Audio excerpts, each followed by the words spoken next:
If you had to bet your house on one team to win the Super Bowl next season, which team is it? Do you feel comfortable betting against the Kansas City Chiefs? I mean, when you look at Mahomes, guys, let's just remember, this is not a guy with some extensive tenure. This is a guy that's just getting started.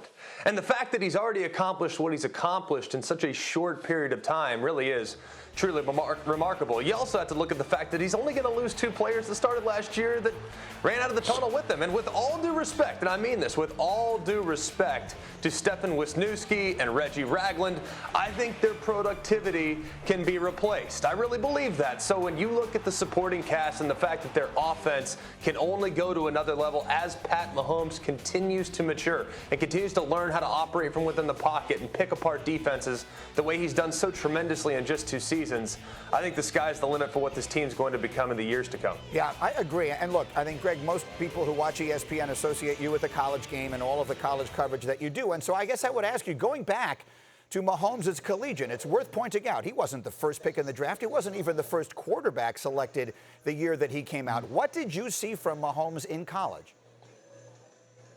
Well, I had a little scouting buddy kind of put a little bird in my ear and said, hey, you got to check out this kid Mahomes, because all of us, he's an air raid guy. He's a runaround. It's going to be kind of street ball. It's going to be short passes, dink and dunk. And he said, well, just watch the Kansas State game. I was like, all right, sounds good. I'll take a peek at it. Why not? Just see what he's got. And then sure enough, 4 minutes into the game, it's all short passes, 1 yard, 2 yard, at the line of scrimmage or behind, and then he makes this throw. He drops back, moves to his right, gets hit in the knee, throws against his body, all arm, by the way, all arm, and delivers an absolute strike right down the left sideline in stride with not a yard to spare between the receiver and the sideline. Guys, this is not just one of the best throws I've seen at the professional level. This is the best throw I've probably seen at the college level. After I watched that, I became enamored. Usually a breakdown for a guy as you're preparing for the draft is between 3 and 4 games. You pick his best, you pick his worst, and you pick one in the middle. With Mahomes, he became a guilty pleasure. I literally watched all 12 regular season games and just became enamored with the skill set and arm talent and thought it would translate not quite this early because I thought he was going to be such a project, but the fact that he's been able to take to the system and Andy Reid has adapted a system to him is a testament to both players, their skill set and their acumen for trying to win football games. And we will remind you, again, Marcus here, that I always say the Eagles with Andy Reid. The Chiefs went up to get him. Andy Reid saw that and saw what he could turn that into. And so maybe, Marcus, it really is the perfect storm of circumstances that this guy, with all of his talent and all of his ability to take in all of the information, went to the perfect spot with the perfect coach and all of that talent. Maybe if he's somewhere else, we're not having this conversation today. Absolutely, G. And we talked about it. Look, Andy Reid had a stigma around him, too, as well, not being able to win the big game. And by the way, might I add and mention that they say this is what Jordan Love is going to be, and that ain't to throw shade. I just laugh at that because based on what we've seen from Patrick Mahomes. But when you look at everything that's happening in Kansas City, is there a better time? Even the beginning part, the exact beginning of Patrick Mahomes coming into a franchise and an organization that was, for all intents and purposes, already having success with Alex Smith at quarterback, who was going to the playoffs. We knew Andy Reid was a really good coach. Played against him when I was in Dallas. Understand who Andy Reid is as an X's and O's and a play caller. Bieniemy there to continue putting great offense on the field. We talked about the defense struggling. They got better as the season went along. The front office for the Kansas City Chiefs have been doing as tremendous job as they've been doing in San Francisco with Lynch and Shanahan.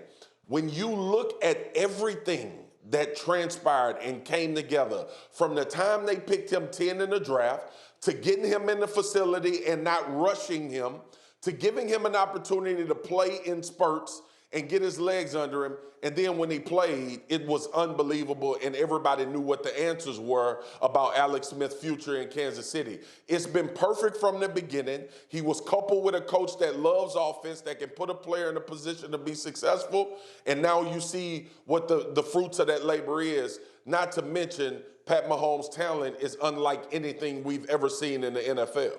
Go ahead, Jeff.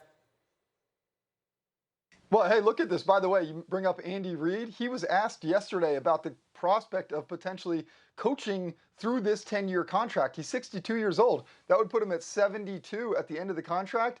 Andy Reid didn't flinch. He said he has no desire to retire at this point, and he could see himself coaching into his early 70s. Just important to remember, and don't understate the importance of that when it comes to Patrick Mahomes and the stability that that organization has. Look, anyone who has ever spent any time around Andy knows that guy has lifer written all over him. He's not going anywhere.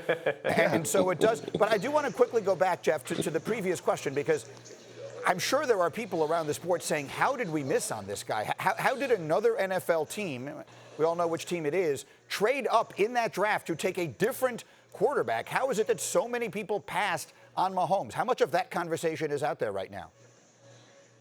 Well, I mean, honestly, Greeny, when you look at, I remember having conversations with people with the Miami Dolphins last year when they were going into this draft, clearly planning on taking a quarterback at the top of it. And look, if you look at the Pro Bowl quarterbacks of the past couple years, none of them. Patrick Mahomes is actually the highest one taken at number 10 overall. It's, Aaron Rodgers late first round, Russell Wilson third round, Tom Brady sixth round. Like, it's not that much, it's not that obvious anymore that you can't find a quarterback at a different part. I don't understand why it happens, but very clearly, when you look down the list of the greatest quarterbacks in the game right now, they're not always taken number 1 overall. It may be, Marcus, because the number 1 overall pick goes to a bad team, and bad teams are frequently bad because they're actually bad organizations, and they don't get better, and they ruin these quarterbacks. Gee, to your point, I love Jeff, but also Deshaun Watson was passed up. We know who the hell we're talking about. We're talking about the Chicago Bears and Mitchell Trubisky. And it's the biggest miss when you look at the production that's come from the guys that's been behind him. The Chicago Bears right now are looking at 2 guys that will be the faces of the NFL that they decided to pass on to take Mitch Trubisky. Thank you for watching ESPN on YouTube. For live streaming sports and premium content, subscribe to ESPN+.